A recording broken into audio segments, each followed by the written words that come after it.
सुंदरबन के जंगल में एक ठग सियार रहता था। वह बहुत ही निकम्मा और कामचोर था। हमेशा इसी जुगाड़ में रहता कि कहीं कोई मुर्गा मिले जिसे मूर्ख बनाकर उसके साथ ठगी की जाए। एक दिन अरे बंदर भाई, कल रात में मैंने आपको सपने में देखा। अरे रहने दे सियार, तू अपना सपना अपने पास रख और मुझे जाने दे। ऐसा बोलकर बंदर चला गया।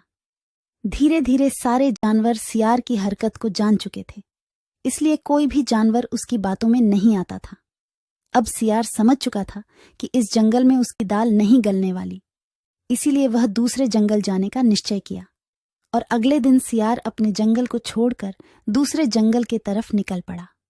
दूसरी जंगल में पहुंचते ही दिन भर जंगल का जायजा लिया और शाम होते ही एक गधे को देख उसके पास गया और रुककर बोला, गधे भाई, मैं इस जंगल में नया आया हूँ और शाम भी ढल चुकी है। क्या मुझे एक रात रुकने के लिए आपके पास शरण दे सकते हो? हाँ हाँ, क्यों नहीं।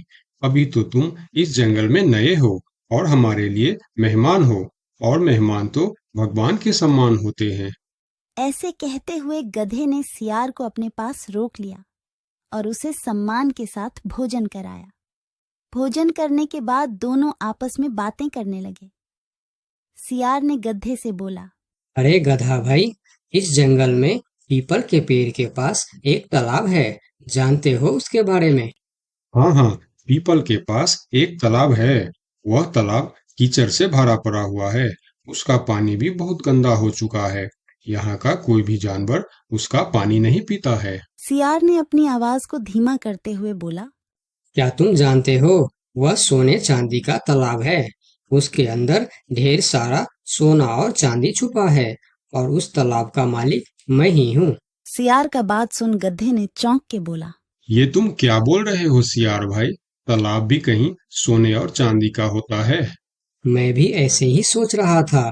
मुझे भी इस तालाब के बारे में कोई जानकारी नहीं था, लेकिन कुछ ही दिन पहले मेरे पिताजी मरने से पहले सारे संपत्ति मेरे नाम की। उसमें यह तालाब भी है और आज मैं अपनी संपत्ति देखने के लिए ही यहाँ पर आया हूँ। यकीन नहीं होता तो यह थैली में देख लो, जो मैंने अभी इस तालाब से निकाला है। सोने के गहने निकालकर गधे को दिखाया, जो उसे ठगने के लिए उसने अपने साथ लेकर आया था। गहने को देखकर गधे को सियार के बात पर विश्वास हो गया और बोला, अरे हाँ, ये तो सचमुच सोने चांदी का है। तब तो तुम बड़े ही भाग्यशाली हो, इसलिए तुम्हारे पास ये सोना चांदी का तालाब है। अब सियार मन ही मन खुश हो रहा था। उसे तो इसी बात का इंतजार था। गधा भाई, मुझे इस संपत्ति से कोई भी लालच नहीं है। मेरे पास मेरे जंगल में और बहुत सारे संपत्ति है, जो मेरे पिताजी ने मेरे लिए छोड़कर गए हैं। मैं तो यहाँ तालाब बेचने के लिए आया था। सोचता हूँ तुम भले जानवर दिखते हो, क्यों ना तुमको ही यह सब बेच दूं। मुझे, यानी यह सोने का तालाब मेरा हो जाएगा और मैं इस तालाब का मालिक बन जाऊंगा।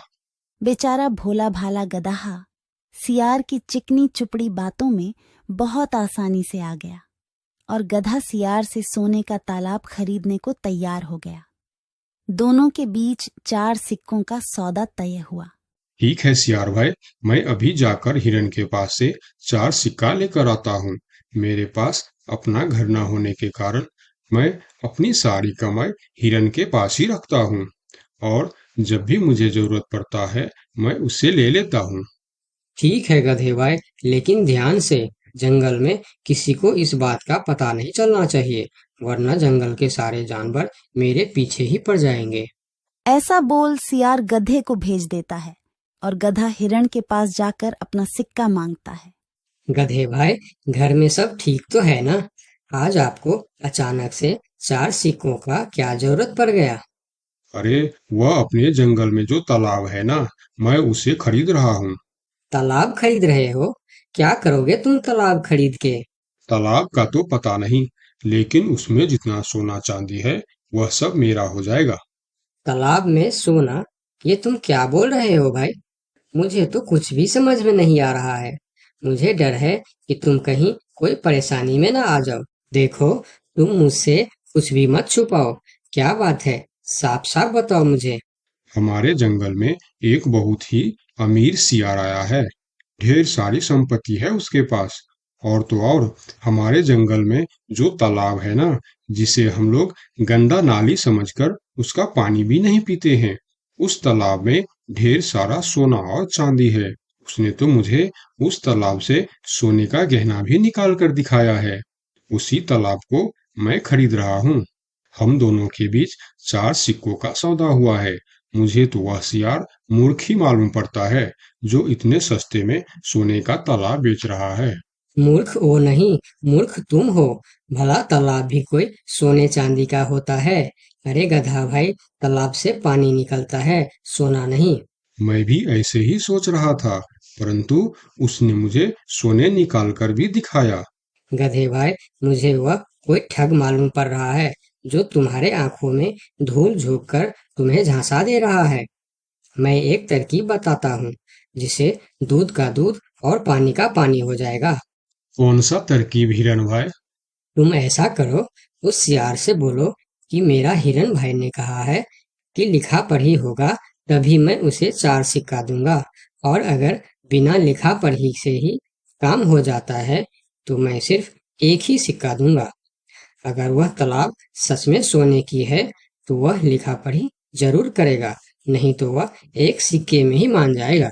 हिरण की बात सुनकर गधा हाँ में सिर हिलाया और सिक्का लेकर सियार के पास पहुंचता। सियार भी गधे के आने के इंतजार में उतावला हो रहा था। गधा पहुंचते ही सियार से बोला, सियार भाई, मेरा हिरन भाई ने कहा है, यदि आप लिखा पढ़ी के लिए तैयार हो तो मैं आपको 4 सिक्का दूंगा, वरना बिना लिखा पढ़ी के आप एक सिक्का ले लो और मुझे यह तालाब दे दो। सियार ठग किसी तरह से जल्दी करके सिक्का लेकर वहां से जाना चाहता था। वह बोला, अरे गधे भाई, तुम बड़े अच्छे और भले मालूम पड़ रहे हो, तुमसे क्या लिखा पढ़ी कराना। चलो, तुम एक ही सिक्का दे दो। अब गधे को समझने को कुछ बचा ही नहीं था। गधे को समझ में आ गया कि सियार उसको ठगना चाहता है। ठीक है सियार भाई, कोई भी शुभ कार्य करने से पहले मुंह मीठा करना जरूरी होता है। मैं अभी लड्डू लेकर आता हूँ, आप यहीं रुको।